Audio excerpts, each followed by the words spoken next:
Welcome to home made cooking. ఈరోజు మనం తయారు చేసుకోబోతున్నాం గ్రీన్ చిల్లీ చికెన్ కర్రీ. ఇలాంటి వీడియోస్ కనుక మీకు మరిన్ని కావాలనుకుంటే నా ఛానల్ని సబ్స్క్రైబ్ చేసుకోండి. ప్రెస్ ద బెల్ ఐకాన్, ఒక లైక్ కొట్టండి, ఒక కామెంట్ పెట్టండి.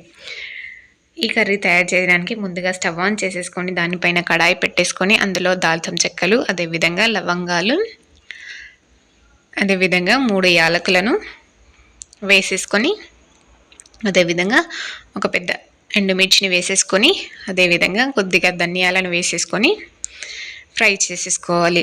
ఇలా కడాయిలో వేసేసుకొని ఫ్రై చేసేసుకోవాలి. ఇలా ఫ్రై చేసేసుకున్నాక దీన్ని ఒక ప్లేట్లోకి తీసి పెట్టేసుకోవాలి. అదేవిధంగా మళ్ళీ స్టవ్ ఆన్ చేసేసుకొని దానిపైన కడాయి పెట్టేసి ఇందులో ఆయిల్ పోసుకొని హాఫ్ పావెడు ఆయిల్ని పోసేసుకొని రెండు పెద్ద ఉల్లిగడ్డలను ఇలా కట్ చేసుకొని పెట్టుకున్నానండి నేను. వీటిని కడాయిలో యాడ్ చేసేసుకొని, అదేవిధంగా 8 పచ్చిమిర్చిలను యాడ్ చేసేసుకొని, ఇలా యాడ్ చేసేసుకొని మూత పెట్టేసి మిక్స్ చేసేసుకొని మూత పెట్టేసి 1 నిమిషం పాటు ఉడికించాలండి. నిమిషం తర్వాతకి మూత తీసేసి గరిటెతో కలుపుకుంటూ ఫ్రై చేసేసుకోవాలి. ఈ చికెన్ కర్రీ చాలా చాలా టేస్టీగా ఉంటుందండి. ఒక్కసారి ట్రై చేసి చూడండి, చాలా చాలా టేస్టీగా ఉంటుంది. ఇలా ఫ్రై చేసేసుకొని ఆనియన్స్ అని కొంచెం బ్రౌన్ కలర్ వచ్చేదాకా ఫ్రై చేసేసుకొని,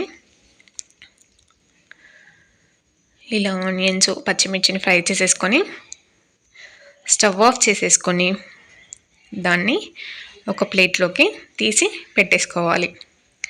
ఇలా గరిటెతో ఒక ప్లేట్లోకి తీసేసి పెట్టేసుకోవాలి. ఇలా పెట్టేసుకున్నాక ఇవి కొంచెం చల్లారినాక ఒక చిన్న మిక్సీ జార్ని తీసేసుకొని అందులోకి మనము ఫ్రై చేసుకున్న ఆనియన్స్ని, అదేవిధంగా పచ్చిమిర్చిని వేసేసుకోవాలి. ఇలా వేసేసుకొని మనం ఇందాక ఫ్రై చేసి పెట్టుకున్న హోల్ గరం మసాలాను వేసేసుకోవాలి. ఎండుమిర్చిని, ధనియాలను, దాల్చిన చెక్కను వేసేసుకొని మూత పెట్టేసి 1 సెకండ్ వరకు మిక్సీ పట్టేసుకోవాలి. అదేవిధంగా మూత తీసేసి హాఫ్ గ్లాసెడ్ వాటర్ని యాడ్ చేసేసుకొని మళ్ళీ మూత పెట్టేసి కొద్దిసేపటి వరకు మిక్సీ పట్టాలండి. ఇలా మిక్సీ పట్టగానే మెత్తటి పేస్ట్ అయ్యేదాకా మిక్సీ పట్టేసుకోవాలి. పేస్ట్ అనేది మెత్తగా రావాలి. ఇలా చూడండి, ఇలా పేస్ట్ వచ్చేదాకా మిక్సీ పట్టేసుకోవాలండి. ఇప్పుడు దీన్ని తీసేసి ఒక బౌల్లోకి పెట్టేసుకోవాలి. ఇలా తీసుకుంటూ ఒక బౌల్లోకి పెట్టేసుకోవాలి. అదేవిధంగా మళ్ళీ స్టవ్ ఆన్ చేసేసుకొని దానిపైన కడాయి పెట్టేసుకొని దాంట్లో 2 పావుల ఆయిల్ని వేసేసుకోవాలి. ఇలా 2 పావుల ఆయిల్ని వేసేసుకున్నాక ఇందులోకి ఒక దాల్చిన చెక్కను వేసి, అదేవిధంగా 2 యాలకులను వేసేసి, అదేవిధంగా 4 లవంగాలను వేసేసి, కొద్దిగా జాపత్రి పువ్వుని వేసేసుకొని, అదేవిధంగా హాఫ్ టేబుల్ స్పూన్ సాజీరాను వేసేసి, హాఫ్ టేబుల్ స్పూన్ జీలకర్రను వేసేసి, అదేవిధంగా టేబుల్ స్పూన్ ఆవాలను వేసేసుకొని, 1 టేబుల్ స్పూన్ ఆవాలను వేసేసుకొని, అదేవిధంగా ఒక చిన్న ఉల్లిగడ్డను కట్ చేసుకొని, కొద్దిగా కొత్తిమీర, ఒక గ్రీన్ మిర్చిని, పచ్చిమిర్చిని కట్ చేసుకొని వేసేసుకోవాలండి. ఇలా వేసేసుకొని అదేవిధంగా 1 టేబుల్ స్పూన్ అల్లం వెల్లిగడ్డ పేస్ట్ వేసేసుకొని ఇలా ఫ్రై చేసేసుకోవాలి. ఇలా ఫ్రై చేసేసుకొని ఇందులోకి కొద్దిగా పుదీనా వేసుకొని మళ్ళీ ఒకసారి ఫ్రై చేసేసుకొని, అదేవిధంగా హాఫ్ టేబుల్ స్పూన్ పసుపుని వేసేసుకొని మళ్ళీ ఒకసారి ఆయిల్ని ఫ్రై చేసేసుకొని, అదేవిధంగా ఇందులోకి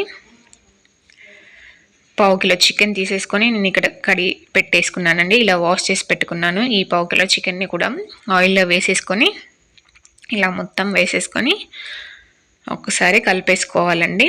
ఇలా కలిపేసుకొని ఆయిల్ మొత్తం, పోపు మొత్తం చికెన్కి పట్టే విధంగా కలిపేసుకోవాలండి.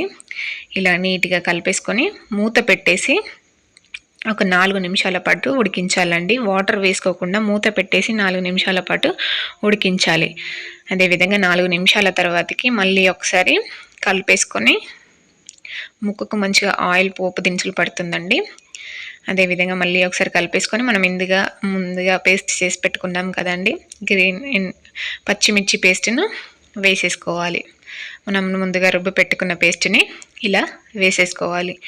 ఇలా వేసుకున్నాక దీంతో ఈ కప్పుతోనే 2 కప్పుల వాటర్ని వేసేసుకోవాలండి. మనం గ్రీన్ పచ్చిమిర్చి వేసుకున్న కప్పుతోనే పేస్ట్ వేసుకున్న కప్పుతోనే 2 కప్పుల వాటర్ని వేసేసుకొని ఒకసారి కలిపేసుకొని ఇలా మొత్తం కలిపేసుకొని దీనిలోకి 1 టేబుల్ స్పూన్ ఉప్పుని వేసేసుకోవాలి. ఇలా 1 టేబుల్ స్పూన్ ఉప్పుని వేసేసుకొని మీకు కావాల్సిందంటే మీరు ఉప్పు కారానికి తగ్గట్టుగా ఉప్పు వేసుకోండి. అదేవిధంగా 1/2 కప్పుడు మళ్ళీ వాటర్ వేసేసుకొని మళ్ళీ ఒకసారి మిక్స్ చేసేసుకోవాలి. ఒకవేళ ఉప్పు మీరు ఎక్కువ కనుక తిన్నట్లయితే ఉప్పు మరి కొద్దిగా వేసేసుకోవచ్చండి. ఇలా మూత పెట్టేసుకొని ఒక 13 నిమిషాల పాటు ఉడకనివ్వాలి. ఇలా ఉడకనిచ్చాక మూత తీసేసి చూడండి ఉడికిపోతూ ఉంటుంది. చికెన్ అనేది ఉడికిపోయి ఉంటుంది. ఇలా ఉడికాక మళ్ళీ ఒకసారి మిక్స్ చేసేసుకొని మళ్ళీ ఒకసారి కలిపేసుకొని మూత పెట్టేసి మరొక 4 నిమిషాలు ఉడకనివ్వాలి. ఇలా ఉడకనిచ్చాక మూత తీసేసుకొని మళ్ళీ ఒకసారి కలబెట్టుకొని చిక్కగా అవుతుందండి. పులుసు అనేది కొంచెం చిక్కగా అవుతుంది. అదేవిధంగా ముక్క కూడా ఉడికిపోయి ఉంటుంది. చూడండి ఇలా చిక్కగా వచ్చేస్తుంది. అదేవిధంగా ఆయిల్ కూడా పైకి తేలుకుంటుంది. ఇందులోకి 1 టేబుల్ స్పూన్ ధనియాల పౌడర్ని వేసేసుకోవాలి. ఇలా వేసేసుకొని మళ్ళీ ఒకసారి కలిపేసుకొని మూత పెట్టేసి 1 నిమిషం పాటు ఉడకనివ్వాలి. మళ్ళీ మూత తీసి చూసేవరికి ఆయిల్ మొత్తం ఇలా పేరుకొని ఉంటుందండి. చూడండి ఇలా ఆయిల్ మొత్తం వచ్చేస్తుంది. సో కూర ఉడికినట్టే. ఇలా ఆయిల్ పేరుకుంటే కూర ఉడికినట్టే అండి. ఇలా కొద్దిగా కొత్తిమీర వేసేసుకొని పైన కొద్దిగా కొత్తిమీర వేసేసుకొని మూత పెట్టేసుకొని స్టవ్ ఆఫ్ చేసేసుకోవాలి. చూడండి కూర అనేది ఇలా గ్రేవీగా చిక్కగా వచ్చేస్తుందండి. ముక్క అనేది మొత్తం ఉడికిపోయి ఇలా గ్రేవీ అనేది చిక్కగా ఉంటుంది.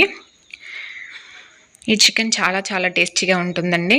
నా వీడియోస్ కనుక మీకు నచ్చినట్లయితే ప్లీజ్ సబ్స్క్రైబ్ చేసుకోండి. ఒక లైక్ కొట్టండి.